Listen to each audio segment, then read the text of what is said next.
اور کیونکہ آج ہم بات کریں شب برات کی جو عبادت اس حوالے سے، اور کل جیسے قبرستان میں ہم دیکھا کہ لوگ کیسے اپنے پیاروں کے قبروں کے سہانے بیٹھ کے قرآن پاک پڑھے تھے، تو یہ ہمارے جو عائشہ جو ہمارے مرحومین ہیں، یہ اس رات میں ہم پہ کیا خصوصی حق رکھتے ہیں؟ بسم اللہ الرحمن الرحیم۔ چاہے کوئی بھی دن ہو، کوئی بھی لمحات ہوں، اور خاص طور پر ایسی راتیں جس میں واقعی طور پر فضیلت کی حامل جو راتیں ہیں، اس میں تو خاص طور پر انتظار کرتے ہیں۔ اب مجھے بتائیں کہ سب لوگ ہیں، سب کو انعام مل رہا ہے، اور ایک قبر ہے جس کو انعام نہیں مل رہا، جس کو تحفہ نہیں مل رہا، کیسا فیلنگ کیا ہوگی؟ تو یہ حق ہے ان کا کہ جب ساری قبور کی طرف انعامات جا رہے ہیں، تحائف جا رہے ہیں، تحفے جا رہے ہیں، تو ہمارے جو رشتہ دار ہیں جو ہم سے رخصت ہو چکے ہیں، ان کا تو پہلے حق ہے نا۔ وہ کیسا فیل کرتے ہوں گے جب ان کے پاس کوئی تحائف ہماری طرف سے نہیں پہنچتے ہیں؟ تو ضروری ہے کہ اس رات میں مرحومین کو خوب ایصال ثواب کیا جائے۔ اب ایصال ثواب بہت سارے لوگ کہتے ہیں کہ کہاں سے ثابت ہے؟ آئیے حدیث کو پڑھتے ہیں۔ اب یہ حدیث مبارکہ صحیح بخاری اور مسلم کی ہے۔ نبی پاک صلی اللہ علیہ وسلم کی بارگاہ میں ایک شخص آیا اور کہا کہ میری والدہ کا انتقال ہونے والا تھا اور میرا گمان تھا کہ وہ مجھے کچھ نہ کچھ صدقے کی وصیت کرتی، تو اللہ کے رسول صلی اللہ علیہ وسلم اب ان کا انتقال ہو گیا ہے، تو میں کیا کروں؟ کیا میں ان کی جانب سے صدقہ کروں اور کیا ان کو اس کا ثواب پہنچے گا؟ تو ہمارے پیارے نبی صلی اللہ علیہ وآلہ وسلم نے ارشاد فرمایا کہ تم ضرور صدقہ کرو کہ انہیں اس کا ثواب ضرور پہنچے گا۔ جب ہم قبور کے پاس سے گزرتے ہیں تو ہم کہتے ہیں السلام علیکم یا اہل القبور۔ اس کا کیا مطلب ہوتا ہے؟ اس کا مطلب ہوتا ہے کہ ہم ایصال ثواب کر رہے ہیں، ان کو سلامتی بھیج رہے ہیں۔ تو آج کی رات زیادہ حقدار ہیں، جیسے نبی پاک صلی اللہ علیہ وسلم کی حدیث سے ثابت ہے کہ آج کی رات بنی کلب کی بکریوں سے بھی زیادہ، ان کے جو بال ہیں ان کی تعداد سے بھی زیادہ جہنمیوں کو جہنم سے آزاد کیا جاتا ہے۔ تو وہ لوگ جن کی خدا نخواستہ، اور یہ ذہن میں رکھیں کہ اللہ تعالیٰ ہمارے تو جو رشتہ دار ہیں ان کو تو یہ ثواب پہنچے ہی پہنچے، لیکن ان کو بھی یہ ثواب پہنچے جن کے ہاتھ اٹھانے والے کوئی نہیں رہے، جن کو دعا پہنچانے والے کوئی نہیں رہے، یا جو موجود ہیں لیکن وہ غفلت میں ہیں، وہ پہنچا ہی نہیں رہے۔ اور اہل قبور آپ دیکھیں کہ یہ ہمارے لیے فائدہ ہے، جب ہم اپنے پیرنٹس کی قبور پر جاتے ہیں، ایصال ثواب کرتے ہیں، یہ ہمارے لیے فائدہ ہے، ان کے لیے تو فائدہ ہے ہی ہے، لیکن یہ ہمارے لیے فائدہ ہے، اور جناب امام حسین کی سنت ہے۔ آپ دیکھیں جو کربلا سے پہلے کہاں گئے ہیں مولا؟ مدینے گئے، بالکل ٹھیک ہے، اور جناب فاطمہ کی قبر پر حاضر ہوئے تھے نا۔ اس کا کیا مطلب ہے؟ اس کا مطلب یہ ہے کہ ہم جب بھی کوئی ہمیں فیصلہ کرنا ہے نا، تو ہمیں پہلے اپنے ماں باپ کی قبر پر جانا ہے اور اللہ تعالیٰ سے ان کے وسیلے سے دعا کرنی ہے، تاکہ ہمارے جتنے بھی کام ہوں، کیونکہ آپ کو ہمت ملتی ہے نا، طاقت ملتی ہے۔ جب حضرت موسیٰ علیہ السلام جب امی کے بعد آپ کوئی بھی کوشچن کرتے تھے یا کوئی بات کرتے تو اللہ تعالیٰ نے کیا کہا تھا حضرت موسیٰ سے؟ اب سنبھل کے، کیونکہ آپ کی امی زندہ نہیں ہے، ٹھیک ہے؟ تو یہ تو موسیٰ ہیں، یہ ہماری تعلیم کے لیے ہے۔ تو آج کی رات کوشش کریں ان لوگوں کو دیکھیں کہ جن کی آپ تھوڑی سی، اور دیکھیں ہر زمانے میں ایصال ثواب کا طریقہ بدلتا رہتا ہے، ٹھیک ہے؟ جہاں پر کوئی پانی کی ضرورت نہیں، وہاں کنواں اگر آپ کھدوا دیں تو اس کا فائدہ کوئی نہیں ہے۔ تو کوشش کریں کہ وہ بچے، آپ دیکھیں بچہ غریب کیوں رہ جاتا ہے؟ کیونکہ اس میں تعلیم کی کمی ہوتی ہے۔ تو کوشش کریں کہ آپ کی ذات سے اگر کوئی بچہ تعلیم کے اوپر آپ ایصال ثواب کرتے ہیں اور وہ بچہ پڑھ لکھ جاتا ہے، تو کسی کو مچھلی دینے سے بہت بہتر ہے کہ آپ اس کو مچھلی پکڑنا سکھا دیں، ٹھیک ہے؟ تو تعلیم یافتہ کریں اپنے معاشرے کو، تاکہ یہ چیزیں آگے بڑھتی رہیں اور آپ کے لیے کامیابی کا سبب بنتی رہیں۔ بہت پیاری بات کی۔ یہی میں اگر مرحومین کے حق کے حوالے سے بات کروں کہ ہمارے مرحومین اور اس رات اسپیشلی ہم سے کیا توقع کرتے ہیں، اور کیونکہ یہ تو جو شب برات آئی ہے، یہ آئی بھی شب جمعہ کو ہے، تو ویسے بھی لوگ شب جمعہ کو اپنے مرحومین کے لیے کافی اہتمام کرتے ہیں، اور اس کا ایسی رات پر آ جانا وہ کتنا پھر اچھا ہو سکتا ہے ہمارے مرحومین کے لیے۔ بسم اللہ الرحمن الرحیم۔ دیکھیے مرحومین کی ارواح جو ہیں وہ تو ہر روز اور بخصوص ہر شب جمعہ کو منتظر ہوتی ہیں، ٹھیک ہے؟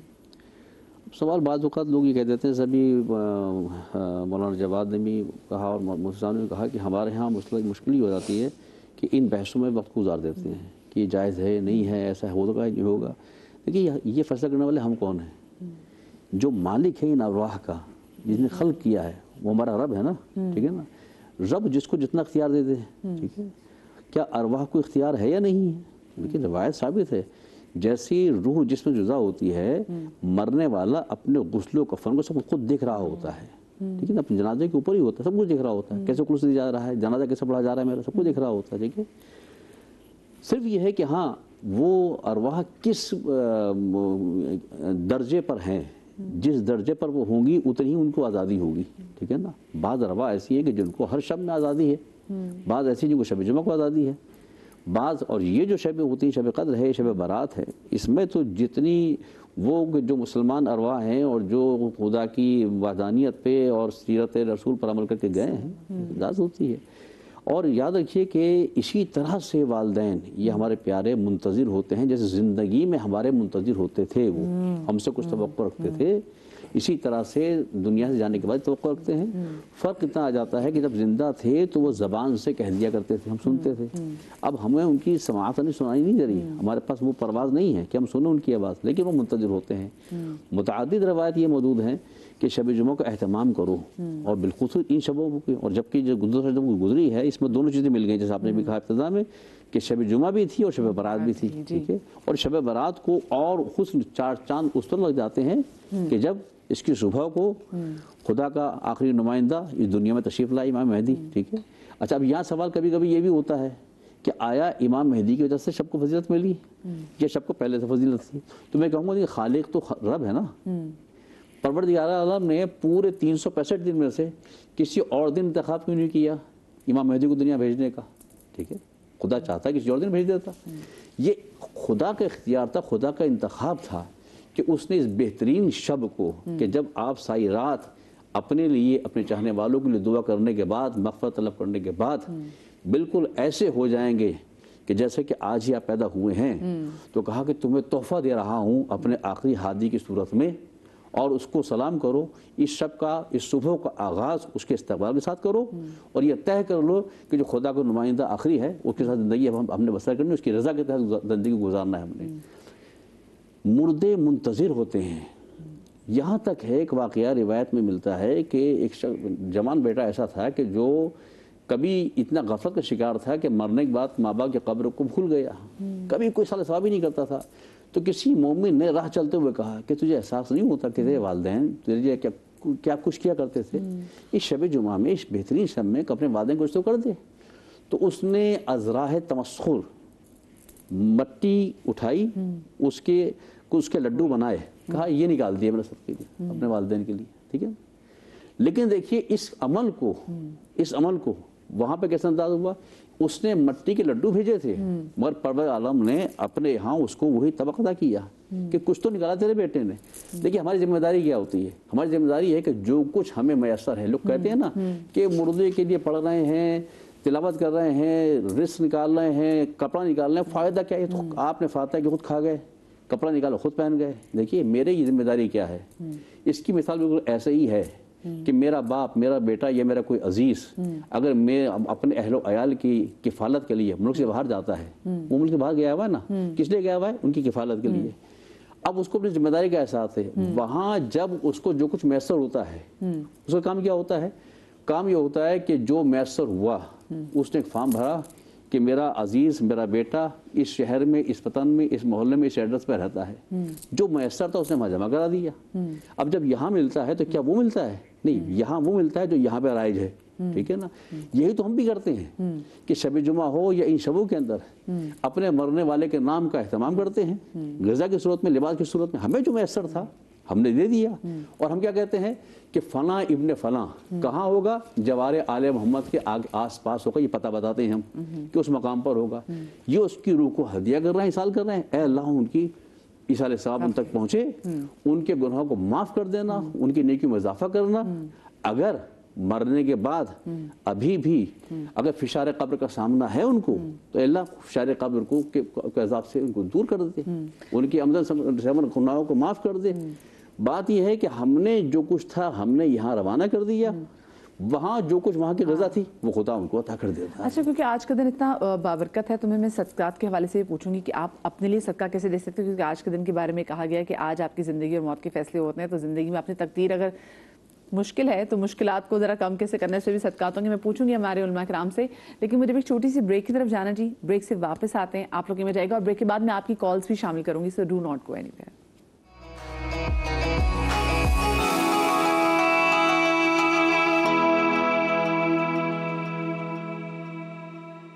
جی بسم اللہ الرحمن الرحیم. بریک کے بعد آپ کو ایک بار پھر سے خوش آمدید کہتے ہیں, اور اچھی خبر یہ ہے کہ بنو سما کی آواز انشاءاللہ اس بار پھر رمضان ٹرانسمیشن میں بالکل جیسے ہم عقیدت و احترام کے ساتھ, کیونکہ آف کورس ایک نعتیہ بڑا مقابلہ ہے اور اس میں اتنے پیارے پیارے نعت خوان پورے پاکستان سے آتے ہیں. تو ابھی بھی اگر آپ بننا چاہتے ہیں بنو سما کی آواز, تو انشاءاللہ 15 اور 16 یعنی کہ کل ہفتہ اور اتوار کو آڈیشنز ہوں گے, اور شام صبح 11 سے شام 5 بجے تک کراچی, لاہور, اسلام آباد, پشاور, فیصل آباد, ملتان اور کوئٹہ میں. اور مزید تفصیلات آپ کو اگر اس حوالے سے جاننی ہے تو آپ اس نمبر پہ کانٹیکٹ کر سکتے ہیں, which is 0319818924. کل اور پرسوں انشاءاللہ بنو سما کی آواز کے آڈیشنز ہونے جا رہے ہیں, سو بالکل بھی مس مت کیجیے گا. اور آج کیونکہ ہم بات کریں شب برات کے حوالے سے, آج کے دن کی فضیلت کے حوالے سے, اور ابھی جن سماعتوں میں ہم جو سانس لے رہے ہیں, یہ بھی جو ساتیں ہیں یہ بھی بڑی بابرکت والی ہیں. مجھے بتائیں نور بھائی, کیونکہ آج کے دن کے حوالے سے کہا جاتا ہے کہ آج کے دن اللہ پاک جو ہے وہ آپ کی زندگی اور موت کے فیصلے, یہ کہا جاتا ہے کہ فیصلے جو ہیں وہ لکھے جاتے ہیں. تو کیسے ان فیصلوں میں, اگر ہم نے زندگی مشکلات سے بھری ہے اور ہم نے آسانیاں لے کر آنی ہیں, کچھ چیزیں ہم نے تقدیر مشکلات لکھی ہیں لیکن ہم نے تو اللہ میاں سے اپنے لیے رحمتیں مانگنی, تو کیسے کر سکتے ہیں؟ بسم اللہ الرحمن الرحیم.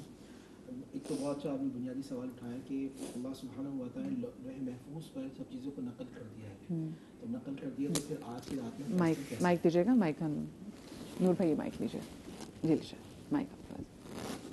بسم اللہ الرحمن الرحیم.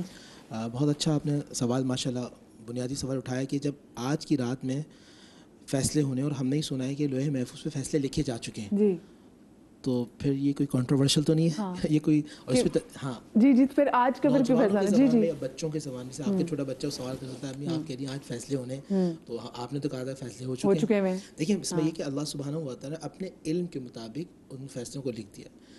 اس رات کے اندر خاص طور پہ یہ ہوتا ہے کہ وہ فیصلے فرشتوں کے ہینڈ اوور کیے جاتے ہیں. پورے 1 سال کا بجٹ دیا جاتا ہے, کس کو زندگی دینی ہے, کون حج کرے گا, کس کی موت ہے, کس کے رزق میں فراوانی ہے, مشکلات ہیں, وہ سب اس سال اور اس 1 سال کا بجٹ فرشتوں کے حوالے کیا جاتا ہے.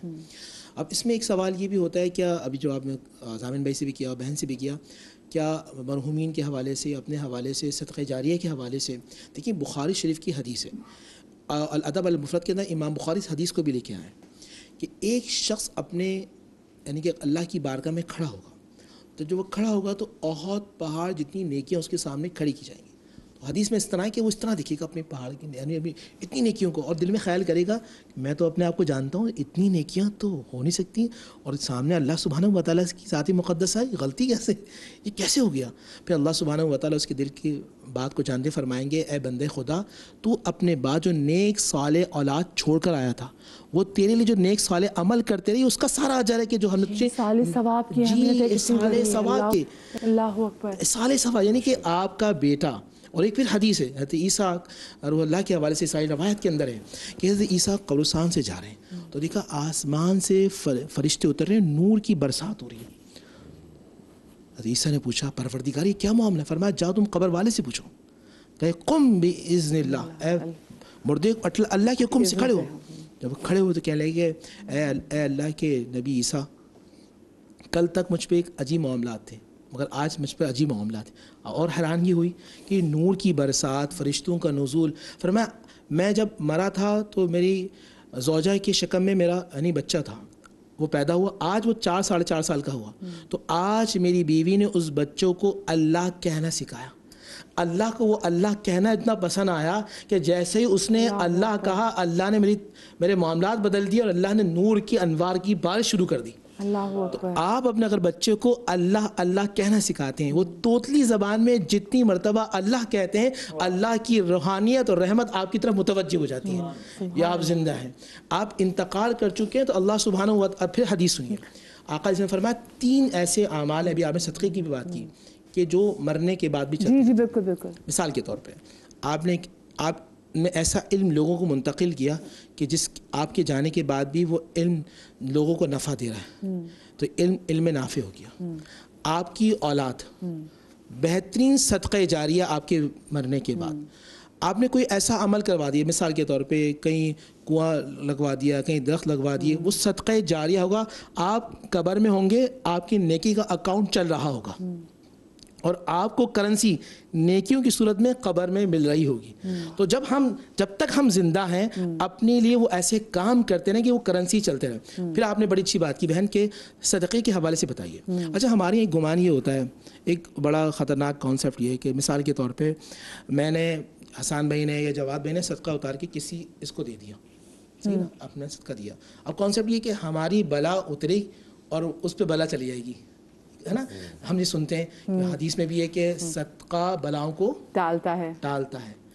آپ نے جیسی صدقہ دیا اللہ نے آپ کی طرف سے جو بلا آنے والی تھی وہ ٹال دیا, مگر غریب کے لیے وہ رحمت بن جائے گی. یہ رب کی طرف سے کرم ہے, وہ اس پہ بلا نہیں جائے گی. تو آج کے دن آپ کوئی سے بھی, اچھا صدقہ کنورژن بہت اچھے ہیں, کہتے ہیں دیکھیں نا. اچھا صدقہ, صاد دال قاب, صدقہ اس کا مطلب ہوتا ہے سچائی. سچے دل سے آپ کچھ بھی عطا کر دیں, آپ اچھی بات کہہ دیں, آپ مسلمان بھائی کو مسکرا کر دیکھ لیں. بلکہ حدیث میں یہ بھی ہے, مثال کے طور پہ میں حسان سامنے کھڑے, دور سے آ رہے ہیں, ہم گلے ملے, یہ جواد میں آ رہے ہیں, ہم گلے ملے. ریاض الصالحین کی حدیث ہے اللہ کی خاطر یہ بھی صدقہ ہوگا کہ ہمارے جدا ہونے سے پہلے اللہ دونوں کی بخشش فرما دے گا. آج کے دن اپنے بہن بھائیوں میں سب سے بہترین صدقہ یہ ہوگا کہ جو ناراض ہیں ان کو جا کے منائیے. سب سے بہترین صدقہ یہ ہوگا کہ آپ کے جو جاننے والے ہیں ان کو عطا کیجیے. وہ مال ہے, وہ علم ہے, وہ کسی بھی صورت میں عطا کرتے رہیں. اور ہم نے سنا ہے اپنے بزرگوں سے, وہ کنواں جہاں پانی نکلتا رہے وہ کبھی خشک نہیں ہوتا. تو وہ مال جس میں سے مال نکلتا رہے وہ کبھی بندہ برباد نہیں ہوتا. وہ علم کہ جہاں سے علم کی باتیں نچھاور ہوتی رہیں تو وہ کبھی جاہل نہیں ہوتا. اللہ سبحانہ و تعالیٰ وکیبلری کو بڑھاتا رہتا ہے, انداز تکلم بہتر سے بہترین ہوتا ہے. تو آج کی نشست میں ہم نے یہ سیکھا کہ صرف جمعے کا انتظار نہیں, کہ ہاں جمعہ وہ سید الایام ہے, جمعہ کئی نسبتوں سے ہے, اور ہم تو ویسے نسبت والے لوگ ہیں. یہ جو پانی ہے, پانی کو نسبت اگر مکے سے ہو جائے تو آب زمزم ہے. اگر یہ جو ٹیشو پیپر ہے اس پہ نسبت قرآن سے ہو جائے تو سر پہ رکھنے والی چیز ہے. اگر کالا کپڑا ہے پہنا آپ نے پھینک دیا, مگر خانہ کعبہ سے ہو جائے تو غلاف کعبہ ہے, کالی کملی والی, کالی کا. تو نسبتوں کا سارا کھیل ہے. تو یہی اللہ کو نسبت پسند ہے. ان صفا والمروہ من شعائر اللہ, صفا مروہ پہاڑ جیسے نہ بہت کیٹو کی طرح اونچے, مگر بی کے قدم لگ گئے تو مقدس ہو گئے, مطہر ہو گئے, پاک کرنے والے ہو گئے. تو ہم تو نسبتوں کا جتنا خیال کریں گے, نسبتوں کے قریب جائیں گے, نسبتوں کے طریقے کو اپنائیں گے. اب میرا گمان یہ ہے ہمارا عمل کھوٹا کیوں نہ ہو, ان کھروں کی وجہ سے اللہ ہمارے کھوٹے اعمال کو بھی کھرا فرما دے گا. کیا کتنی پیاری بات ہے. یہ نسبت کا سارا کھیل ہے. اور آج جتنا ہو سکے جتنا ہو سکے صدقہ کیجیے. اور ارواح کے حوالے سے ایک میں تھوڑی بات کروں گا. بڑا جھگڑا کر دیا جاتا ہے, جیسے زامین بھائی نے کہا اور جواد بھائی بھی کہیں گے, یا جہاں بھائی مردے وہ نہیں آتے, بچوں مر گیا ختم ہو گیا, سارے فیصلے ختم ہو گئے. نہ یہ عقائد کے باب میں سے, نہ یہ حلال و حرام کے حوالے سے. ہمارے یہاں فوراً جھڑنا فتوے دے دیے جاتے ہیں کہ یہ حرام ہو گیا, یہ ناجائز ہو گیا, یہ بات کیسے کر دی آپ نے, یہ کیسے کر دی. قرآن مجید فرقان حمید کا وہ جو آیات و شان نزول نہیں پڑھتے ہیں. پھر احادیث کی کثیر تعداد کے حوالے سے ہاں کچھ علماء کہتے ہیں کہ جو یا تو مقام علیین میں چلے جائیں گے یا مقام سجین میں چلے جائیں گے. مگر بہت سارے علماء نے شرح میتا مسائل کے اندر, علامہ نصفی رحمۃ اللہ نے لکھا اس کو, علامہ سیوطی رحمۃ اللہ نے شرح الصدور کے اندر لکھا, اعلیٰ حضرت رحمۃ اللہ نے اپنے کتاب کے اندر, شاہ عبدالحق محدث دہلوی رحمۃ اللہ نے شرح مشکات کے اندر لکھا کہ اللہ سبحانہ و تعالیٰ نے یہ طاقت دی ہے. کچھ کی ارواح علیین کے اندر ہے, شہداء کی جو روح ہے وہ سبز پرندے کے پیٹ یا پپوٹے میں جنت کے اندر ہے, کچھ کی پہلے اور دوسرے آسمان کے پاس ہے, کچھ کی آب زمزم کے پاس ہے. یہ وہ علم ہے کہ جس کا علم اللہ کو معلوم ہے یا رسول اللہ کو معلوم ہے. ہم نے اپنے بزرگوں سے سنا, ہم نے اچھا بزرگ کون, ہم نے ائمہ سے سنا, ان سے حدیث کو نقل کیا, اور پھر اس میں لوگوں کا اختلاف ہوا. لیکن جو اگر کہتا ہے تو اس میں خدا کا واسطہ شرک کا فتویٰ نہ لگائیے, اس پہ خطرناک فتویٰ نہ لگائیے. ایک شخص اپنے والد کا انتظار کرتا ہے, قرآن پڑھتا ہے, اصالِ ثواب کرتا ہے, صدقہ دیتا ہے, نیک اعمال کرتا ہے, تو مجھے بتائیے رسول کی وہ حدیث تو ہے نا، اگر روح آئے نہ آئے، رسول کی وہ حدیث تو ہے نا کہ کل قیامت میں پہاڑ جتنی نیکیاں ہوں گی. اپنی اولاد کو تربیت دے کے تو جائیں کہ مرنے کے بعد وہ آپ کو پڑھ پڑھ کے بخشتے رہیں. آپ جب قبر کے اندر ہو، نور ہر جمعرات کے دن آ جائے، نور ہر جمعے کے دن آ جائے، کیونکہ نور والوں کو مانتے تھے، ان کے طریقے پہ چلتے تھے، بھی قبر کے اندر نور ہے. کتنی پیاری بات ہے.